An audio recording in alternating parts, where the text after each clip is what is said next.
ሰላም እንዴት ናችሁ? ዛሬ የምናወራው ስለ ኢስኬፒዝም ነው፣ ወይም በአማርኛው ከችግር መሸሽ ስለምንለው ሀሳብ ነው የምናወራው። ስንረዳው እሱን ከሳይኮሎጂ አንጻር ስናየው ኢስኬፒዝም ሸሽቶ ወደ ዲስትራክሽን መሄድ የሚለውን ሀሳብ ይይዛል።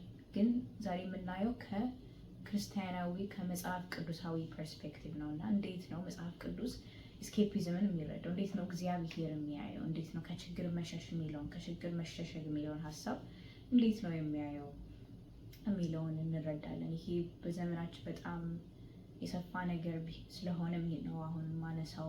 በሶሻል ሚዲያ በተለያዩ በጓደኞቻችን ውስጥ በተለያዩ ነገሮች ውስጥ እንሸሸጋለን ከማንፈልጋቸው ችግሮቻችን እና እግዚአብሔር እንዴት ነው ያንን የሚረዳው የሚለውን ዛሬ እናያለን።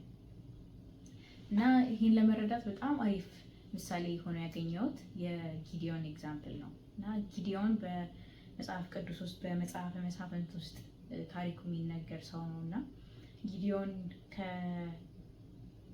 ከአዘቅት ውስጥ ከወይን ወቃጭነት እዛ ሆኖ ተሸሽጎ ካለ እግዚአብሔር ትልቅ ደረጃ ያደረሰው ሰው ነው እና እግዚአብሔር እንዴት ነው ያንን ያስኬደው የሚለውን ማየት እጅግ መልካም ይመስለኛል።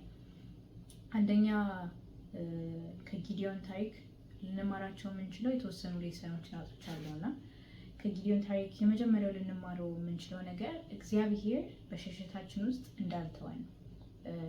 ስንሸሽ አንድ ሊመጣ የሚችለው ስሜት ምንድን ነው?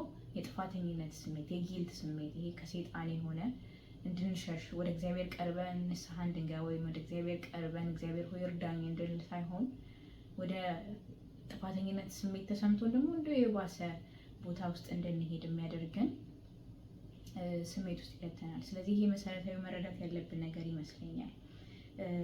ይህንንም የምናየው መጽሐፈ መሳፍንት ምዕራፍ 6 ላይ ይመስለኛል። ምን ይላል? ቁጥር 11 ላይ የእግዚአብሔር መልአክ መጥቶ በኦፍራ ባለችው በኢቤኔዘራዊው በኢዮአስ በነበረችው በአድባሩ ዛፍ በታች ተቀመጠ። ልጁም ጊዲዮን ከምድያማውያን ለመሸሸግ በወይን መጥመቂያ ውስጥ ስንዴ ይወቃ ነበር እያለ ይቀጥላል እና የእግዚአብሔርን መልአክ ተገልጦ አንተ ጽኑ ኃያል ሰው እግዚአብሔር ከአንተ ጋር ነው አለው ብሎ ይናገራል። እና እዚህ ጋር በጣም የምናስተውለው ነገር ቀጣይ ቁጥር 13ን ሳነብላችሁ ጊዲዮን የተሸሸገበት አንድ ዋናው ምክንያቱ እግዚአብሔር ከኔ ጋር አይደለም የሚል አስተሳሰብ በውስጡ ስለነበረ ነው። ያ ኤስኬፒዝምን ከሚያስከትሉት ዋን ኦፍ ዘ ሜይን መንስኤዎች ሆኖ እናገኘዋለን። ቀጣይ ምን ይላል ጊዲዮን? ጌታ ሆይ እግዚአብሔር ከኛ ጋር ከሆነ ይህ ነገር ሁሉ ለምን ደረሰብን? አባቶቻችንስ እግዚአብሔር ከግብፅ አውጥቶናል ብለው ይነግሩን የነበረው ታምራቱ ወዴት አለ? አሁን ግን እግዚአብሔር ትቶናል፣ በምድያማውያንም እጅ አሳልፎ ሰጥቶናል እያለ ይናገራል። እና የተደበቀበት ምክንያት እግዚአብሔር ከኔ ጋር አይደለም፣ እግዚአብሔር ከእስራኤል ጋር አይደለም ብሎ የማመኑ ምክንያት ነው በዋናነት። እና አሁንም እንደዛ እያሰበ ሊሆን ይችላል። እግዚአብሔር ትቶናል፣ እግዚአብሔር በቃ ከዚህ በኋላ ያየንም ብለን የምናስብ ከሆነ እውነት አይደለም። እግዚአብሔር ከአንተ ጋር አለ ብሎ ነው እግዚአብሔር መልአክ የጀመረው እና ያም በህይወታችን እውነት ነው። ሁለተኛ ደግሞ ከመደበቃችን ጋር ተያይዞ የሚታይ አስተሳሰብ ምንድን ነው? እግዚአብሔር እኔ ትንሽ ነኝ ብሎ የማሰብ ነው። እኔ ብላቴና ነኝ፣ እኔ ምን አቅም አለኝ ብሎ የማሰብ ነው። ይሄ ደግሞ ቁጥር 15 ላይ እናየዋለን። ጌታ ሆይ እስራኤልን በምን አድናለሁ? ወገኔ ከምናሴ ነገር ሁሉ የተጠቃ ነው፣ እኔ በአባቴ ቤት ሁሉ ታናሽ ነኝ ይላል እና እግዚአብሔር ግን ለዛ መልሱ ምንድን ነው? እግዚአብሔርም በእርግጥ ከአንተ ጋር ሆናለሁ፣ ምድያምንም እንደ አንድ ሰው አድርገህ ትመታለህ አለው። የእኛ ታናሽነት መልሱ የእግዚአብሔር ታላቅነት ነው፣ የእግዚአብሔር አብሮነት ነው ማለት ነው። ሁለተኛው እዛ ውስጥ ልናየው የምንችለው ሌሰን ምንድን ነው? እግዚአብሔር እዛ ውስጥ አይተወንም። በመሸሸጋችን ውስጥ ኮምፎርታብል እንድንሆን አይተወንም። እግዚአብሔር ምንም ያክል ቢወደን የመውደዱ መገለጫ ምንድን ነው? ኮምፎርታችን ውስጥ መተው ሳይሆን ቻሌንጅ ያደርገናል ማለት ነው፣ ከኮምፎርታችን እንድንወጣ። ቢኮዝ ኮምፎርት does not always mean እግዚአብሔር እየሰራበት ነው ማለት ነው። ማለት ላይሆን ስለሚችል ማለት ነው በህይወታችን። ይህን ደግሞ የሚሰራው በራሱ ኃይል ነው፣ በእኛ አቅም እንዳልሆነ ማወቅ ያስፈልጋል። እና ይህንን የሚያደርግባቸው 4 መንገዶችን፣ ብዙ መንገዶች አሉ፣ ግን 4 መንገዶችን ከጊዲዮን ህይወት ማስተዋል እንችላለን። የመጀመሪያው ቁጥር 12 ላይ ቅድም ያነበብኩላችሁ ላይ የምናየው ቨርስ ነው። ምን ይላል? የእግዚአብሔር መልአክ ለእርሱ ተገልጦ አንተ ጽኑ ኃያል ሰው እግዚአብሔር ካንተ ጋር ነው አለው። ስለዚህ መጀመሪያ እግዚአብሔር የሚጀምርበት መንገድ ምንድን ነው? ማንነታችንን ማስረገጥ፣ ማንነታችንን ማስታወስ፣ ማንነታችንን ማስጨበጥ ነው ማለት ነው። የመጀመሪያው ፍላጎት፣ የመጀመሪያው ስራው እኛን ካለንበት መውጣት ሲፈልግ ማንነታችንን እንድናቅ ማድረግ ነው ማለት ነው የመጀመሪያ ስራው። እና ለጊዲዮን የዛን ጊዜ አንተ ጽኑ ኃያል ሰው ሲለው ተደብቆ የነበረ ሰው ነው። እንደው ከሰዋዊ አንጻር ስናየው ትንሽ ያስቃል። እንዴት ጊዲዮን ጽኑ ኃያል ሰው ይባላል? ሴንስ አይሰጥም። ነገር ግን እግዚአብሔር እያየው የነበረው ከእርሱ አብሮነት ጋር አድርጎ ስለሆነ ከራሱ ጋር ጨምቆ ስለሆነ እያየው የነበረው ጊዲዮን በእሱ ዓይን ጽኑ ኃያል ሰው ነበረ።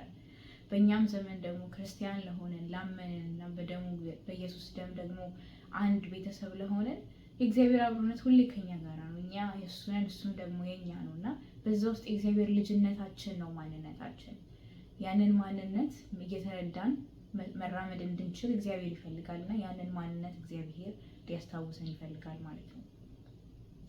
ሁለተኛው ደግሞ የእግዚአብሔር መንፈስ አብሮነት ይኖራል ነው። ይህንን ደግሞ ቁጥር 34 ላይ ወደታች እናየዋለን። ጊዲዮን ፈርቶ ምንም ፐብሊክ የሆነ አናውንስመንት ሳያደርግ ቁጥር 34 ላይ ግን ምን ይላል? እግዚአብሔር መንፈስ በጊዲዮን ገባበት፣ እርሱም ቀንደ መለከቱን ነፋ፣ በኤቤኔዘርም ሰዎች ተጠርተው በኋላው ተከተሉት ይላል እና በፐብሊክ ራሱን አሳይቶ የገለጠበት የመጀመሪያው ቦታ ይሄ ነው። ስለዚህ የፍርሃታችን መልሱ የመንፈስ ቅዱስ አብሮነት ነው። የመንፈስ ቅዱስ ብርታት፣ የመንፈስ ቅዱስ እገዛ ነው እና እግዚአብሔርን መንፈሱን ሊያበዛልን ይፈልጋል። በዛሬ ማለዳ እሱን ብንጠይቀው፣ እሱን ብንፈልገው መንፈሱን ሊያበዛ እግዚአብሔር የታመነ ነው። ስለዚህ የእኛም ባዶነት ሳይሆን እግዚአብሔርን መገኘት፣ እግዚአብሔርን መንፈስ ከኛ ውስጥ ማደር ተረድተን በዛ ውስጥ መንቀሳቀስ ያስፈልገናል ማለት ነው። ሶስተኛው ደግሞ ይሄ በጣም ወደ ሶስተኛው የሚመራን ሀሳብ ነው፣ የመንፈስ ሀሳብ ነው። ሶስተኛው ላይ ምንድን ነው? እግዚአብሔር በእነዚህ ወቅቶች ላይ እንድንተማመን የሚፈልገው በራሱ ላይ ብቻ ነው።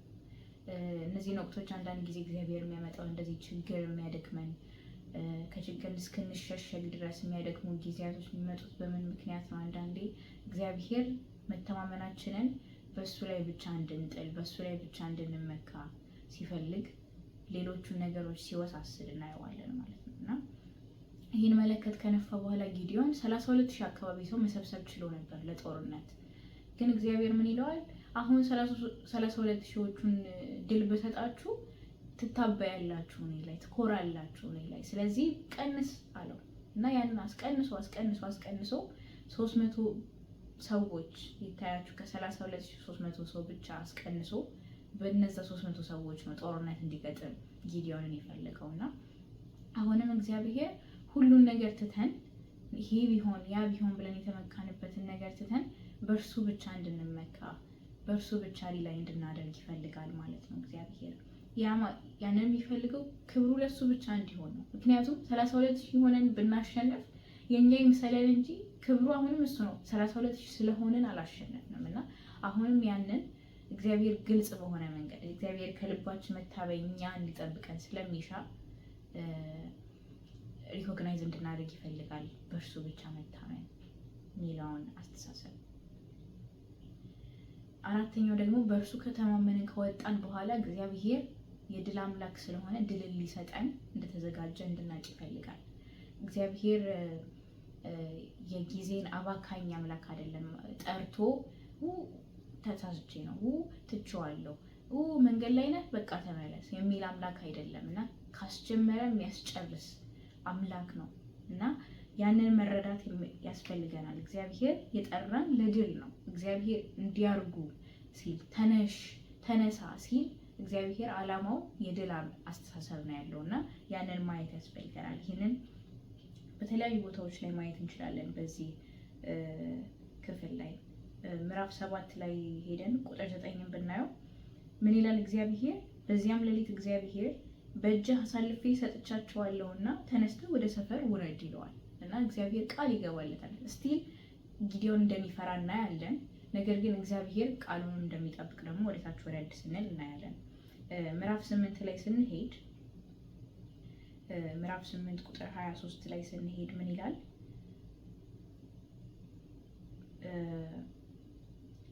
ቁጥር 28 ላይ ምን ይላል? ምድያምም በእስራኤል ልጆች ተዋረደ፣ ዳግመኛም ራሳቸውን አላነሱም፣ በጌዲዮንም እድሜ ምድሪቱ 40 ዓመት አረፈች ይላል። ስለዚህ እግዚአብሔር ቃሉን ጠብቋል። እነዚህ 40 ዓመታት ጊዲዮን እስከሚሞት ድረስ ማለት ነው። እግዚአብሔር የጊዲዮንን ዘመን በሙሉ የሰላም ዘመን አደረገው። ስለታመነበት፣ እግዚአብሔር ስለተመካበት የጊዲዮንን ዘመን የሰላም ዘመን አደረገው ማለት ነው። እና ሌላ ደግሞ በጣም ማየት የምንችለው ነገር ከነጥብ 3 ጋር ከመተማመን ከሚለው አስተሳሰብ ጋር የምናየው ቁጥር 23 ነው። እሱ ምን ይላል? ጊዲዮን ግዛኝ ይሉታል እስራኤላውያን ሲያሸንፍለት፣ እንደዚህ ድል ሲሰጠው እግዚአብሔር ግዛኝ፣ በቃ አንተና ልጆች ግዙኝ ይላቸዋል። ነገር ግን ጊዲዮን ቀድሞ የልብ ስራ ስለተሰራበት ከድክመት እንደወጣ እግዚአብሔር ብቻ እንደያዘው ስለሚያውቅ ምን ይላል? እኔ አልገዛችሁም፣ ልጄም አይገዛችሁም፣ እግዚአብሔር ይገዛችኋል አላቸው።